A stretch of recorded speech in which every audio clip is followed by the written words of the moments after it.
This was the site of one of two major takedowns Saturday.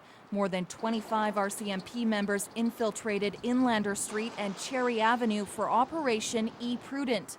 The Prince George Drug Section had been working undercover on this investigation for over 6 months.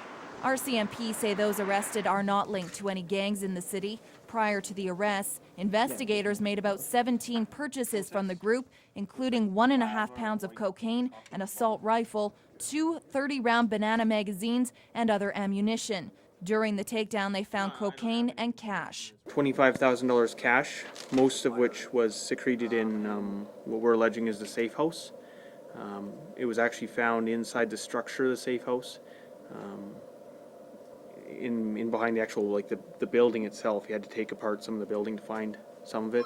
RCMP believe the most significant aspect of the takedown is that they've dismantled an entire distribution network. Yeah, the main suspects involved in this have been around Prince George and the area for a very long time.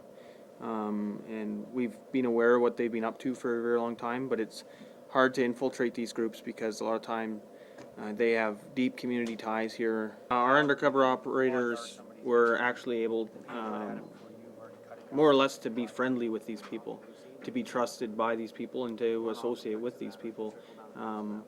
Not just to bump into them and go, oh yeah, I need another ounce or 2 or 5 of cocaine or whatever, but they were having drinks together, hanging out together, and talking together about personal business. RCMP say while there's always more drugs available, they've paralyzed a major player in the Prince George drug trade.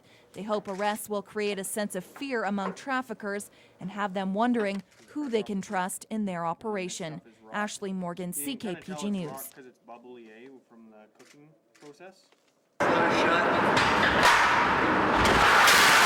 It could be the last thing an errant cougar will see before it's moved out of town. A call from the local conservation office and voila! The COs now have 3 new cougar traps. They were looking for a project that would put the kids' skills and train them and give them the skills that they wouldn't normally get. And so between cooperation, we were able to supply a bunch of the material, and in turn, the students were able to come forward and build these traps for us. I didn't think it was going to be too great, but I just thought, hey, I'll do it. It turned out pretty good though.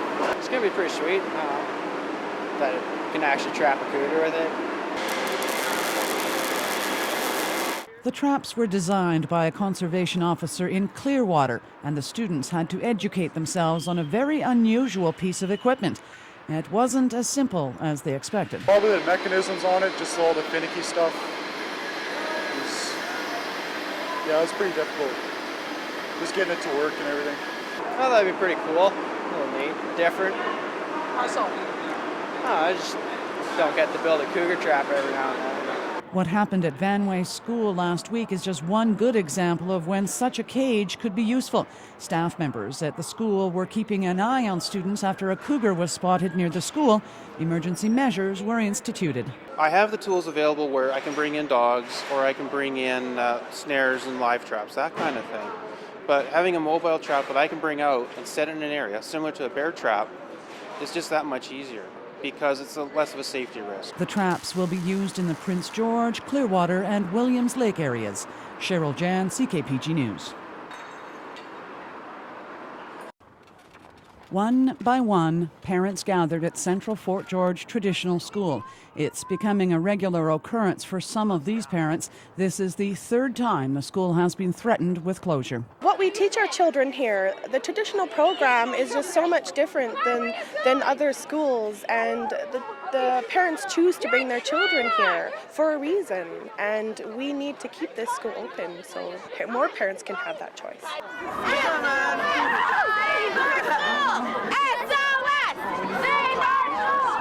Together, parents and students marched from the school en masse to MLA Pat Bell's office, chanting that phrase. Save our school! Save our school! This phenomenon is new to Colleen Soares. Her son is new to the school, and that's precisely why she feels it's so important to participate.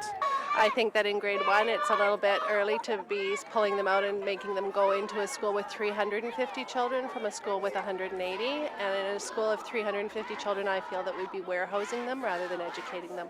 Central Fort George is one of 14 schools slated for closure in the district. It will eliminate a portion of a $7 million budget shortfall for the district. The district recommends the students from Central Fort George Traditional attend Harwin Elementary. Not going to happen with me. Mine will not go to Harwin. She just won't go. I'll pull her out of school. I'll take the funding. They won't get paid for her if that's the case. But no, she won't go to Harwin. I'll homeschool. I'll put her in St. Mary's or whatever the case may be. I'll put her somewhere. She's not going to Harwin. Trustees meet Tuesday night to officially identify the 14 school closures, kicking off the official 60-day consultation period. Cheryl Jan, CKPG News.